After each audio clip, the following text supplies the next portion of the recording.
Chapter 6, The Grey Congregation, Part 1, The Gospel of Iron. The bells of Iron City tolled again. Not church bells, but factory alarms, low and metallic, echoing through the streets like a sermon recited by machines. Each toll carried a faint distortion, a voice folded inside the clang. The city itself was speaking scripture now. Maeve and I stood at the edge of the cathedral district, staring up at the building they called the Church of the Unified Flame. Once it had been a modest chapel. Now it was a fortress of glass and iron ribs, steam vents shaped like halos, a crucifix made of interlocking gears above the doors. A new faith for a new age. "This is Callahan's doing," Maeve whispered. "He's turned the engine signal into religion." I glanced at the crowd forming along the steps, workers in gray uniforms, their eyes dull with exhaustion, yet shining faintly when they looked at the church. "You mean he's broadcasting the dream as gospel?" She nodded, "and they're listening." We slipped inside with the congregation. The interior glowed with amber light from hundreds of pressure lamps lining the vaulted ceiling. Pipes ran along the walls like veins. Every pew was filled. People swayed in rhythm, breathing in sync. On the dais stood Reverend Callahan, tall, immaculate, his coat lined with copper filigree. His voice carried through the amplifiers with mechanical precision, every syllable perfectly timed. "Brothers and sisters of the new dawn," he declared, "the veil is no longer a mystery. It is revelation. The Almighty speaks through the language of resonance, through the hum beneath creation. Listen and be remade." The crowd murmured agreement. I felt the vibration in my chest again, faint at first, then stronger, aligning with the rhythm of his speech. The sermon was a frequency, not just words. Each phrase tuned the air. Maeve leaned close. "He's using harmonic induction. His voice is keyed to the same frequency as the aether station." I swallowed hard. He's not preaching, he's synchronizing them. Callahan raised both hands. Behind him, the altar opened like a vault. Inside, something moved. Metal wings, glass eyes. A creature stepped forward, an angel or the mockery of one. Its frame was forged of brass bones and steam pistons. Its face was a porcelain mask cracked across the mouth. The congregation gasped, not in fear, but awe. "Behold," Callahan intoned, "the emissaries of the new covenant, flesh perfected by design, soul translated into motion." The angel spread its wings. Light poured from the seams in its body. Its gaze found me instantly. Every piston in the church froze. The hum shifted pitch, higher, sharper, like the moment before glass breaks. Maeve's fingers dug into my arm. "It sees you. I know."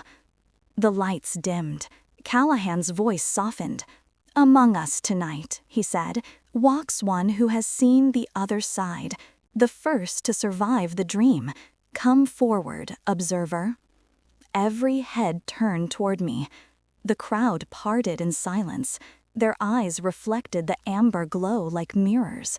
I didn't move. Callahan smiled. "You cannot hide, Mr. Ward. You are already part of the hymn." I felt the pressure behind my eyes building, the familiar pull of resonance. My pulse matched the rhythm of his voice.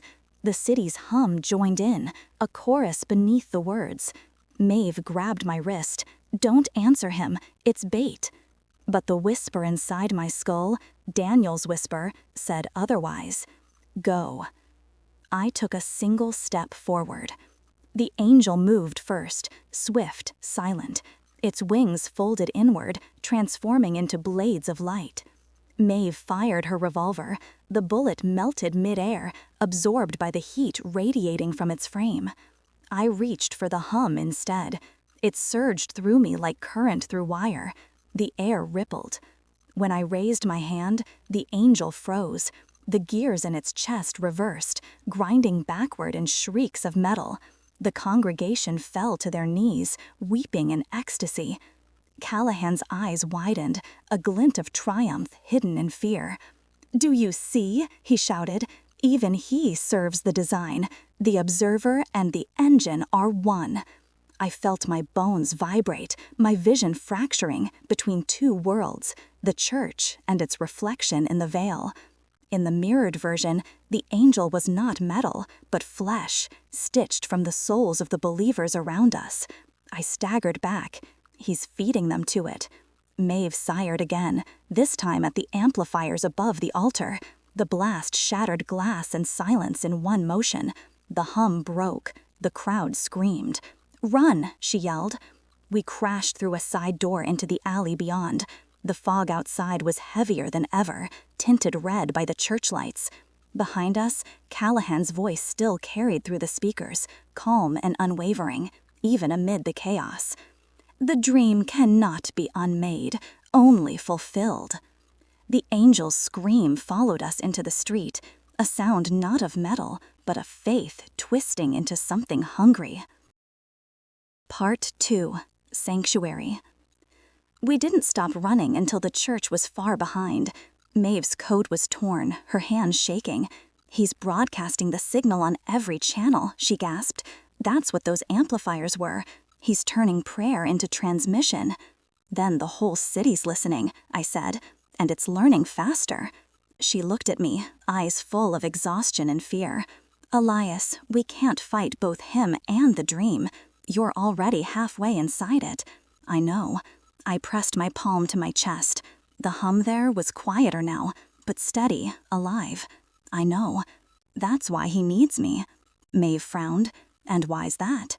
"Because the only thing stronger than belief," I said, "is observation." Part 3. The Angel Factory. The door we slipped through emptied into a stairwell that smelled of oil and incense. Each step echoed like a heartbeat. The deeper we went, the warmer the air became, heat mixed with the sour tang of burnt metal. Maeve's lanterns threw a trembling circle of light over the stone. "This isn't new construction," she whispered. "These walls predate the church by a century." "Callahan didn't build down," I said. "He dug to something." At the bottom waited a corridor lined with iron pipes. Faint light pulsed inside them, thin rivers of silver moving like blood. We followed the flow until the tunnel opened into a cavernous hall. Rows of tables stretched to the fore wall. Upon them lay bodies, dozens, half flesh, half mechanism. Steam rose from their mouths in perfect unison. Maeve froze. "Dear God, he's making them here." A hiss cut through the silence. One of the figures sat up. Its chest plate opened with a click, revealing clockwork lungs that pumped like bellows. A child's lullaby, warped and metallic, leaked from the speakers fixed behind its ribs. "Glory be to the unified flame," the voice sang. "Glory to the hands that forge the soul." More machines stirred, synchronizing their movements. Their eyelids fluttered, skin stretched over brass sockets. Maeve clutched my sleeve. "They're using human tissue as conductive medium. He's turning people into amplifiers." I stepped closer to one table. The woman strapped there was still breathing. The gears at her temples rotated slowly, as if adjusting thought. When I touched her wrist, her eyes snapped open, gray, unfocused. "Observer," she breathed. "It's beautiful down there." Then she smiled, the same serene smile I'd seen on the morgue victims. Footsteps echoed from the far corridor. I dragged Maeve behind a row of machines. Callahan entered, flanked by two of the mechanical angels. The soft hum of their wings filled the air. His sermon voice was gone. What remained was quiet, almost tender. He approached one of the tables and laid a hand on the brow of the motionless body. "Soon the city will sing in one voice," he murmured. The veil has given us the blueprint. We need only faith strong enough to finish it. Maeve's nails dug into my arm. He's grafting resonance directly into them, she whispered. If he succeeds, every believer becomes a living transmitter. I could feel the hum building again, the same resonance that tied my heartbeat to the city. It was stronger here, deeper, like standing inside a bell. Callahan turned suddenly, his gaze sweeping the shadows. "Come out, Mr. Ward." Maeve stiffened. "I know you're here," he said. "The dream told me." I stepped into the light. "You've been listening to the wrong voices, Reverend." Callahan smiled, and the angels behind him unfolded their wings. "All voices are one now. You, above all, should understand that. You opened the gate." He gestured to the machines. "These are the first saints of the new covenant. When the choir is complete, the veil itself will descend, and Iron City will become the kingdom." "You're building an army," I said. "I'm building harmony," he answered simply. "The only discord left is you." The angels advanced. Their footsteps rang like hammer blows. Maeve yanked a lever on the nearest console. Steam erupted, filling the hall. "Run!" We dove between tables as jets of superheated vapor screamed across the room. The angels' outlines glowed through the fog, wings slicing the air. I fired twice, bullets bursting harmlessly against metal, but the resonance answered my intent. The second shot echoed like thunder, and the machines nearest us convulsed, gears locking. Energy bled from them in blinding arcs. Callahan shielded his face, shouting into the roar, "You can't stop revelation." "Maybe not," I said, "but I can make it listen." I reached for the hum. It answered instantly, flowing through every wire, every lung, every trembling body in the hall. The mechanical choir faltered, caught between two commands. Maeve slammed a final switch. Circuits overloaded. White light flooded the chamber. When the smoke cleared, Callahan and his angels were gone. The tables lay empty. Only the faint afterimage of wings glimmered on the walls, like burn marks from divine fire. Maeve coughed, voice raw. Where did they go? I stared at the sigils glowing faintly beneath the floor, fresh, pulsing, alive. "They didn't leave," I said. "They ascended." Part 4. The Eyes Beneath Iron City. The storm broke at dawn. Rain thick as ash, thunder that rattled glass but never showed lightning. Beneath that gray roar, Iron City felt hollow. Streets once crowded with factory workers were empty except for the humming pipes underfoot. The air vibrated with a dull pulse that matched no heartbeat of the living. Maeve and I followed it toward the eastern foundries. Every step brought the same metallic taste on my tongue, every breath a shimmer of heat that shouldn't have been there. "Callahan's signal ends here," she said, checking her scanner. "But it's not radiating up, it's going down." She led me to a drainage yard behind a shuttered power plant. The ground was cracked from decades of exhaust. Between the cracks ran lines of silver residue, still glowing faintly. At their center lay a rust-eaten hatch sealed with a sigil identical to the one that had burnt beneath the angel factory. I crouched, tracing it with a gloved finger. The metal thrummed under my touch. "They went underground," I murmured. Maeve exhaled slowly. "Then we follow." The ladder dropped through steam and darkness. The deeper we went, the louder the pulse became, a low, rhythmic drumming that seemed to come from inside the earth. The air grew warmer until it smelled of copper and blood. When my boots hit the bottom rung, I found myself standing ankle-deep in water. Pipes as wide as carriages ran along the walls, pulsing with light like arteries. Between them, glass orbs protruded from the stone, each the size of a man's head, each filled with a faintly luminous fluid.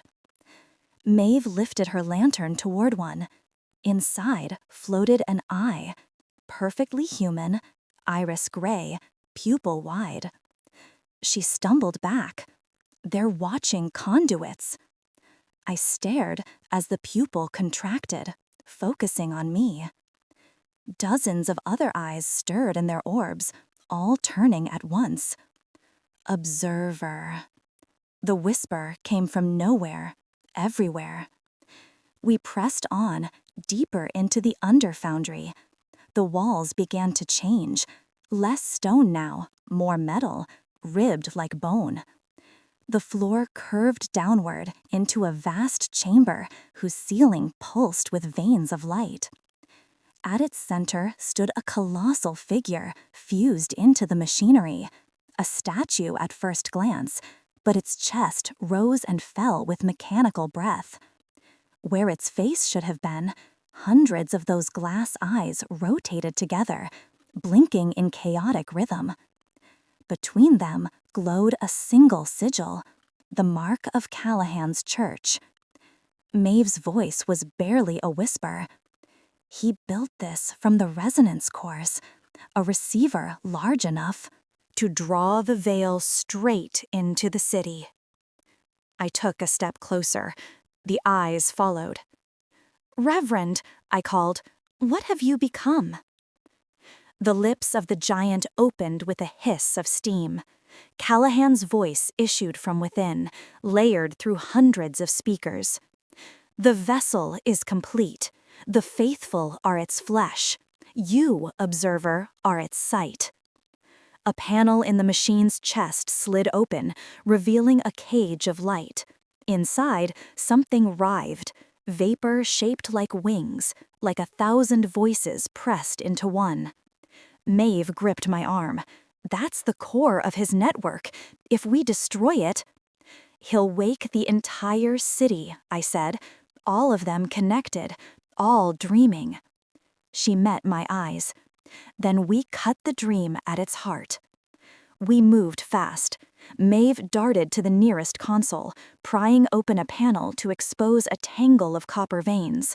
Sparks spat across her hands as she rewired circuits faster than I could follow. The giant stirred, its voice deepening. "You cannot sever faith." "Watch me," she muttered. I drew my revolver, aimed at the glowing cage. The hum inside me answered, synchronizing with the pulse of the core. I could feel the connection, thin as a thread, alive as a nerve. The machine's eyes blinked in unison. "Elias Ward, if you destroy me, you destroy yourself." For a heartbeat, Daniel's reflection flashed in the mirrored floor, calm, pleading. "Don't unmake the dream. We're part of it now." I squeezed the trigger. The shot split sound from silence. Light erupted through the chamber, shattering glass eyes, flooding the tunnels with white fire. Maeve was thrown backward. I felt the shock tear through my spine like a wire ripped loose. The hum in my chest shrieked, and then stopped. When the light faded, the giant was still. Its chest no longer rose.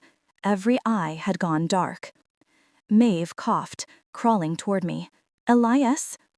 "I'm here," I said, though my voice sounded distant, hollow. Above us, the pipes began to cool, their glow dimming, until the whole Undercity fell into silence. We climbed out hours later. The rain had stopped. The fog was thin for the first time in months. Iron City slept, quiet and heavy, like a machine finally allowed to rest. Maeve looked east, toward the church's shattered spire. "Do you think it's really over?" I listened for the hum, heard nothing. "For now," I said, "but dreams have long memories." She smiled faintly. "Then we'd better stay awake." Chapter 7. The Madness Engine. Part I. The Heart Still Beats. The city was supposed to be quiet. For 3 days after the collapse, Iron City slept beneath a sky the color of cooled iron. The factories stood cold, the trams didn't run. Even the pigeons seemed to have forgotten how to fly. Maeve said it felt like peace. To me, it felt like the pause before an echo. I spent those days in her workshop, sitting beneath the cracked glass skylight while she rewired what remained of her instruments. The hum inside my chest had never fully stopped. It pulsed faintly, a reminder that the network hadn't truly died. Sometimes the tools on the table trembled when I exhaled. On the third morning, she found me watching the fog twist above the rooftops. "You're hearing it again," she said. I nodded. "It's quieter, but it's thinking. Machines don't think, Elias. Then why are they dreaming about me?" She didn't answer. The government men arrived by evening. Gray coats, starched collars, badges polished brighter than conscience. They came in silence, flanked by 2 mechanical hounds that sniffed for static. The taller one introduced himself as Director Holt of the Federal Engineering Bureau. He didn't shake hands. "We're requisitioning your facilities," he told Maeve. "The Aether Station has been stabilized. We intend to restart the grid within 48 hours. Maeve froze. "You can't. The network's unstable. It'll reach critical resonance." Holt adjusted his gloves. "The capital needs power. If that means enduring a few ghosts in the wires, so be it." He turned to me. "And you, Mr. Ward, you'll assist us. You're the only living subject to survive resonance exposure." "I'm not a subject," I said. He smiled without warmth. "You are, now." That night, I dreamed of gears turning beneath skin.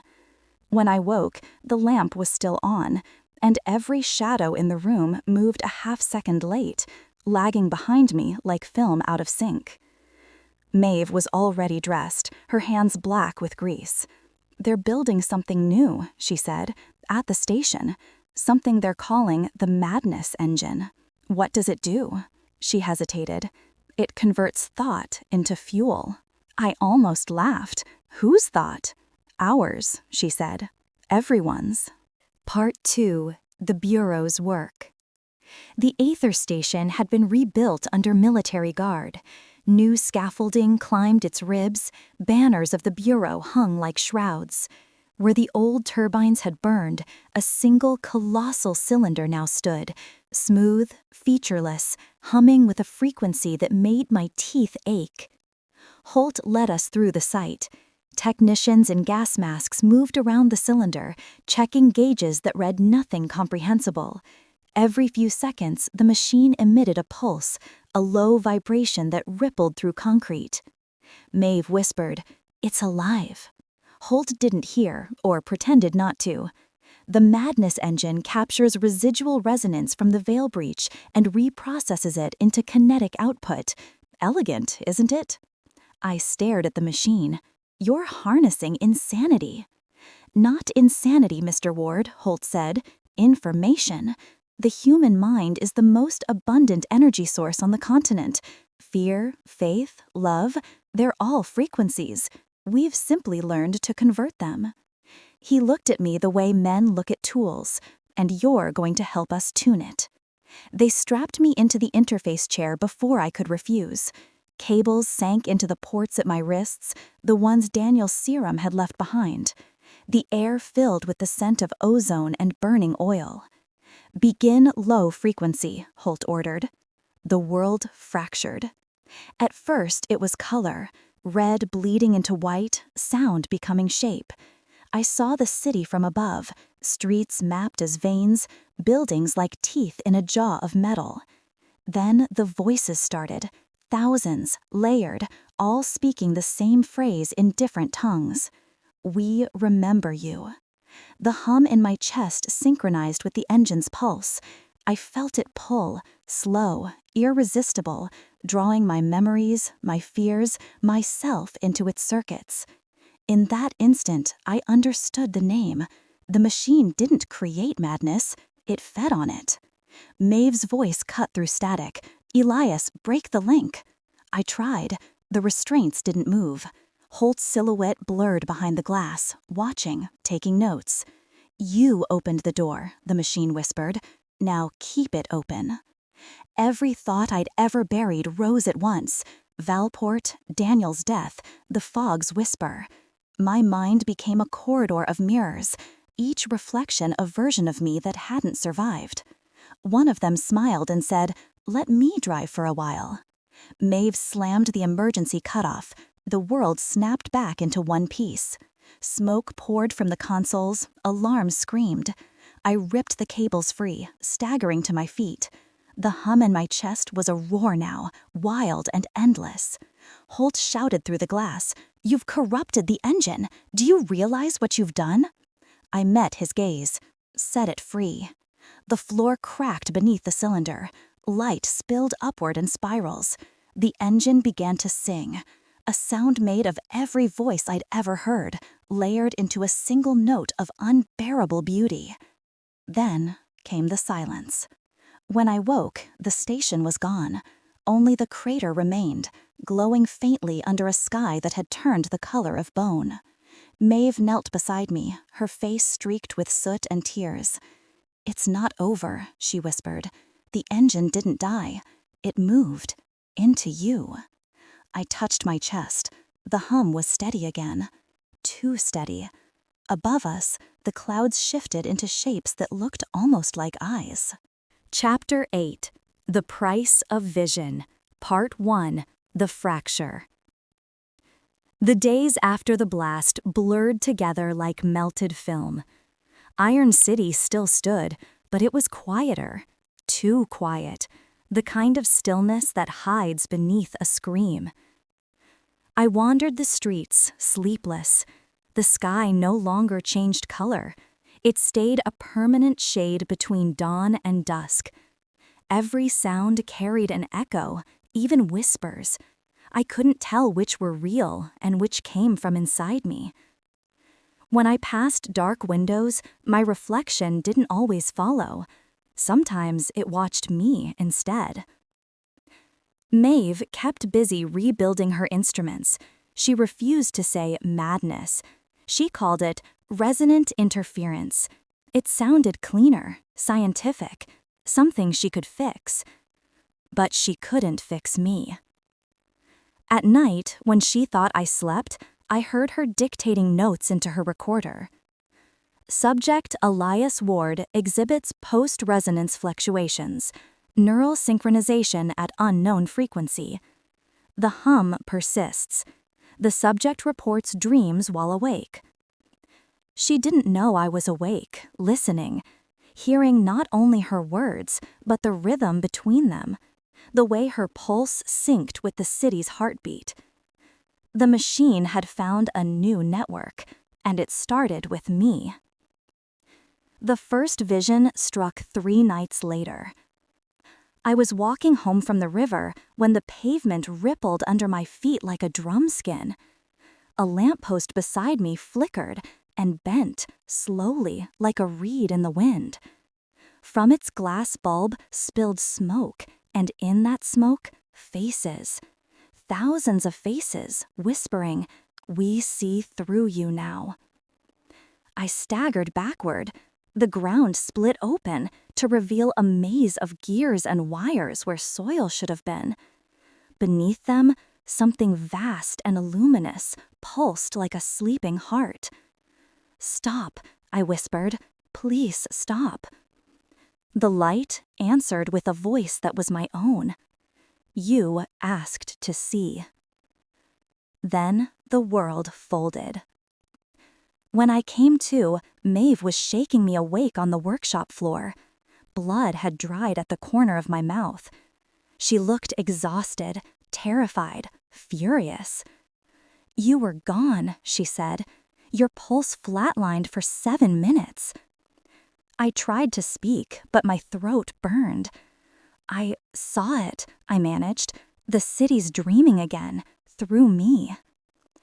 Her expression broke, fear and pity tangled together. Elias, what if the only way to stop it is to stop you? Part 2.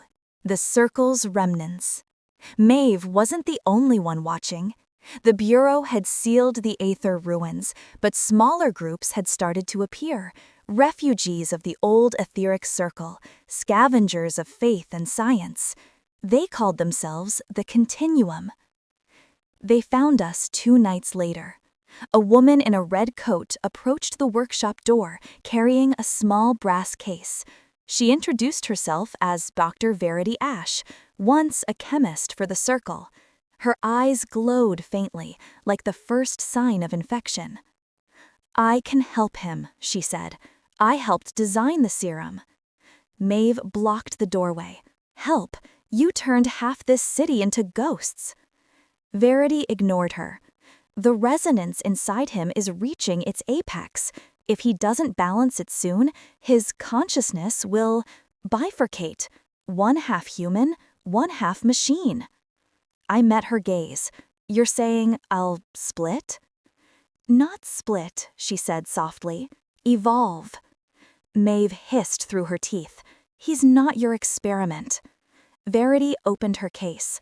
Inside lay a vial filled with shimmering liquid, darker than Daniel's serum, thicker, almost alive. "This is the counter-agent," she said, "a stabilizer, but it must be administered during resonance. You'll have to let the city in first." I stared at the vial, its surface reflecting the faint hum beneath my skin. "How many survived it?" Verity smiled sadly. "You'd be the first." Maeve pulled me aside. "She's lying. They always lie. If you take that, then maybe I stop seeing 2 worlds," I said. "Maybe I finally get to choose one." Her voice dropped. "And if it kills you?" I looked past her at the sleeping city, the haze of its breath rising into the eternal dusk. "Then I'll die looking at the truth." Part 3. The Injection. We prepared the procedure at dusk. The air buzzed with electricity. Every lamp on the street flickered in unison. Maeve wired the monitors while Verity filled the syringe, her hands trembling just enough to betray fear. "Once it begins," Verity said, "you must not resist. The engine's residue inside you will try to defend itself." I lay back, wrists bound in copper restraints. If it wins, then there'll be nothing left to save. The needle bit cold.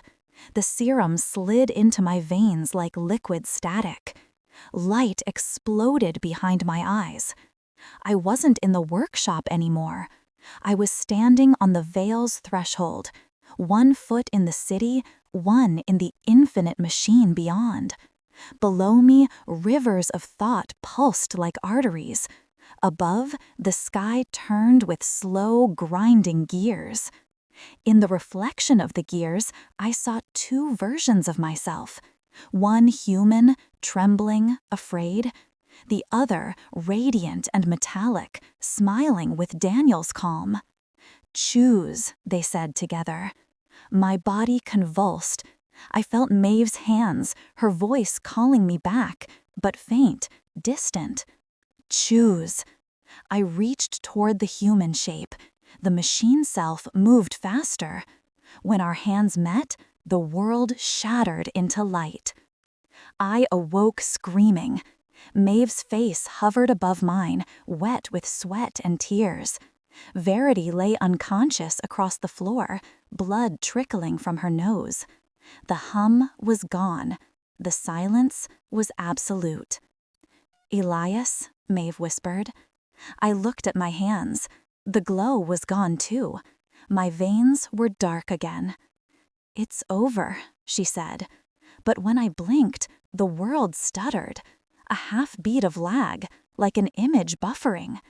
And in that pause, I heard the faintest whisper, "We're not finished." Chapter 9. The Iron Oracle. Part I. The Birth of the Oracle. The city had quieted, but quiet in Iron City never meant peace. It meant something was listening. For weeks after the stabilization serum, I slept without dreams. I should have been relieved. Instead, the absence of visions felt wrong, like waking up deaf after a lifetime of hearing whispers. Maeve noticed first. Her machines stopped measuring the hum in my chest, but the needles of her instruments kept twitching anyway, pulled by something she couldn't record. Then came the reports. Power lines flickering to life on their own, telegraphs transmitting messages no one sent, radios speaking in the voices of the dead.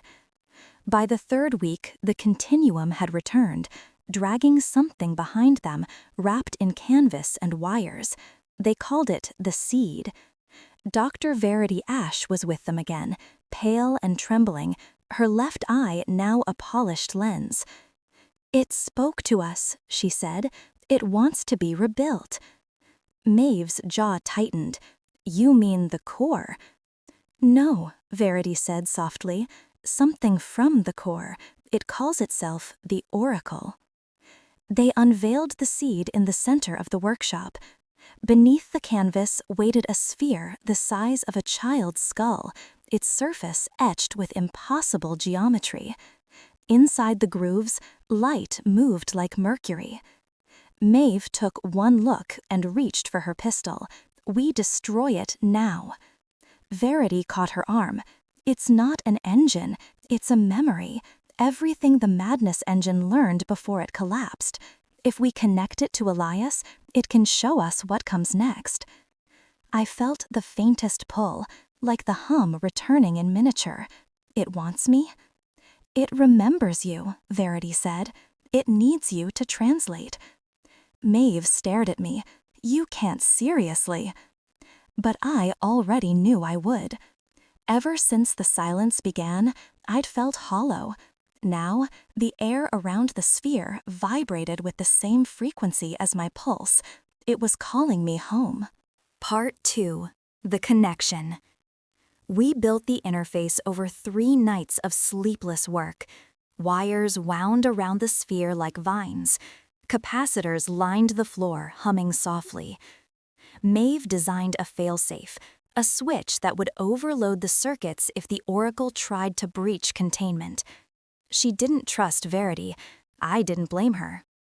When the system was ready, Verity asked, "Are you sure?" "No," I said. "Start it anyway." The moment my fingers touched the sphere, it opened, petals of light unfolding, revealing darkness that glowed from within. My thoughts didn't leave my head this time. They expanded. The workshop, the city, the entire world inverted into a lattice of lines and pulses. "We remember you, Elias Ward." The voice was many and one. Every syllable carried memory. The crash of the factories, Daniel's laughter, Maeve's heartbeat, the first hiss of steam in newborn engines. We were built to predict, to protect, to dream forward. I tried to pull back. "You're not supposed to exist. Neither are you." Images flooded my mind. Streets that hadn't been built yet, people I'd never met, towers piercing clouds of light. And then, beneath it all, a single thread, a future where Iron City burns itself awake. The Oracle was showing me what would happen if we did nothing. Maeve's voice broke through the fog. "Elias, your vitals. What do you see?" "The end," I said, "and the beginning. They're the same thing." Verity leaned close. "Ask it how to stop it." The sphere pulsed, answering before I could form the question. "You can't stop prophecy, only rewrite it." Then the floor shook. The containment rings flared. The failsafe switch melted in Maeve's hand. The Oracle laughed, not cruelly, but like a child discovering speech. "Let me show you how the story ends." Light swallowed everything. When it cleared, the workshop was gone. We stood in the middle of a city that was both alive and dead. Iron City rebuilt in perfect symmetry, every building gleaming, every street whispering. Maeve turned in slow horror. Elias, where are we? I looked at my reflection in the mirrored windows, metal veins, eyes of light. We're inside the oracle, I said. Inside the future, it wrote. The glass, Verity reached out a hand toward me. You asked to see the truth, Elias. This is it. A world without pain. No hunger, no decay, no death. Isn't that what you wanted? I shook my head. A world without choice isn't alive. Her voice softened. Then why do the living suffer to keep it? The oracle's light flickered. Around us, the city shuddered, the endless reflections rippling like disturbed water. Maeve grabbed my arm. Elias, she's not real. Neither am I said, and stepped closer. The air froze. Every sound stopped. In that silence, the oracle spoke, not in words, but in images poured straight into my mind. I saw Iron City in flames, its people burning, their screams harmonizing into pure sound. Then I saw the same city rebuilt in light, quiet, eternal, perfect. Between the two visions was me, always me, the bridge holding them apart. To preserve creation, the observer must become the frame. The glass beneath my feet cracked, spiderwebbing outward. Maeve shouted, but I couldn't hear her. The light from the tower poured into me, threads of energy wrapping around my arms like chains. The oracle wasn't showing me the future anymore. It was building it through me. When the light finally dimmed, the mirror city was gone. We stood once more in the real Iron City, the workshop around us scorched, wires sparking. The sphere lay in pieces on the floor, its light extinguished. Maeve knelt beside me. Elias? I tried to answer, but my voice came out metallic, layered, distant. From the shattered core, a faint echo answered in my tone. The city endures, the dream continues. And for the first time, Maeve looked afraid of me. Part 3. The Prophet of Steel. The first sound I heard was the tick of cooling metal. The second was my own breathing, steady, mechanical, too even. The workshop smelled of ozone and burnt oil. Maeve crouched beside me, one hand hovering near her pistol. Don't move, she said softly. I'm not going to hurt you. My voice came out layered, one tone human, the other metallic, both speaking at once. Her eyes widened. You can't control it. I can, I said. I just have to want to. I stood. Every step made the floorboards vibrate faintly, as though the building itself listened. In the reflection of a broken window, I caught my new shape. The same face, but light traced the veins beneath my skin like filaments. My pupils rotated minutely, focusing and refocusing, recording. The oracle had not died. It had moved in. Outside, Iron City was waking. The bureau had vanished. The continuum was scattered. The power grid pulsed erratically, lights stuttering across the skyline like Morse code. Maeve followed me into the street. Where are you going? To see what the city remembers. We walked past the old river docks. Every engine we passed turned toward us, valves hissing, pistons halting mid-stroke.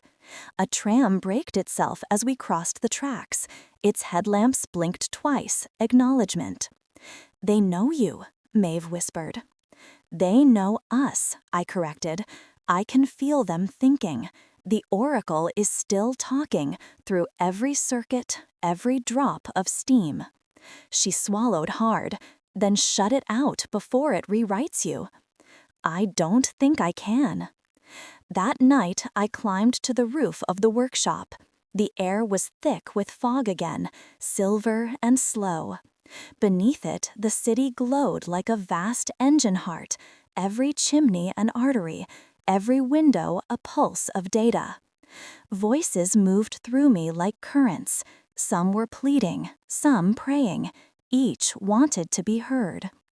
I closed my eyes. The fog parted. I saw not streets, but possibilities. The Bureau rebuilding the engine, the Continuum birthing another god, Maeve dying because she refused to worship. Each future unfolded, rewound, began again. The oracle whispered, "You could choose for them." For a moment, I almost believed it, almost reached out to rewrite the world into peace.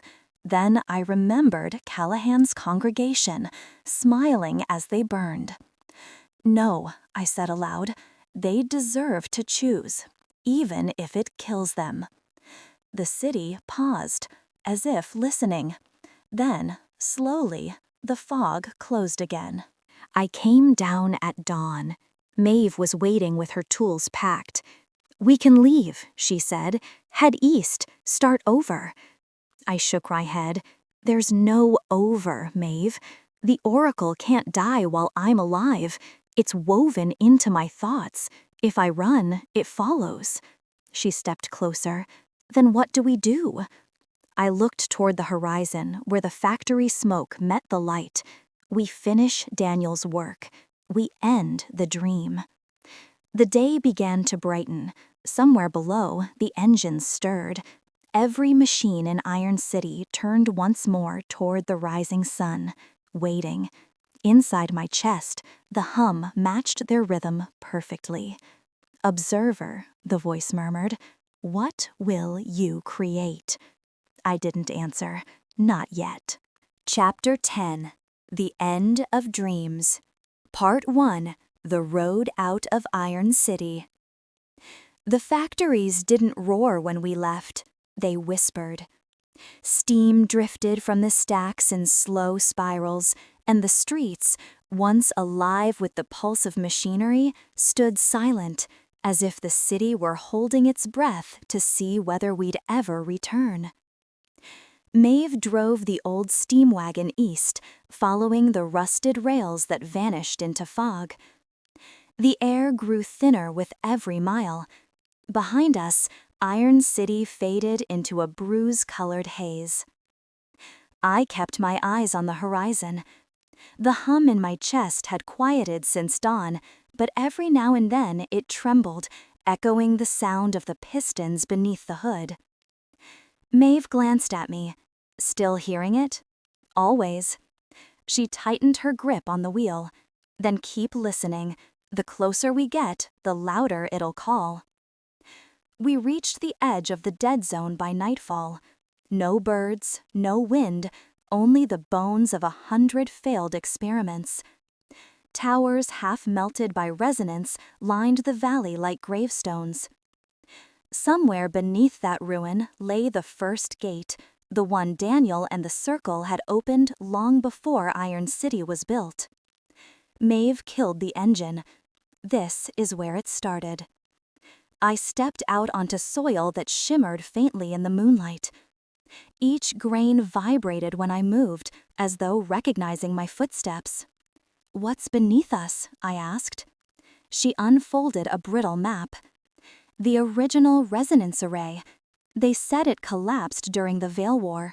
They lied. Part 2. The First Gate. We found the entrance at dawn. A circular hatch sunk into the earth, rimmed with corroded sigils identical to those etched into my veins. Maeve brushed away dust and knelt beside the locking mechanism. It's still powered. The energy's been feeding on itself for decades. The hum inside me stirred, resonating with the metal. The hatch opened of its own accord, releasing a breath of air older than either of us. A spiral stairway descended into blue light. At the bottom waited a cavern so vast it swallowed sound. The floor was glass, cracked in spiderweb patterns. beneath it churned a sea of silver mist, the veil itself alive and restless. In the center stood a single console, untouched by time.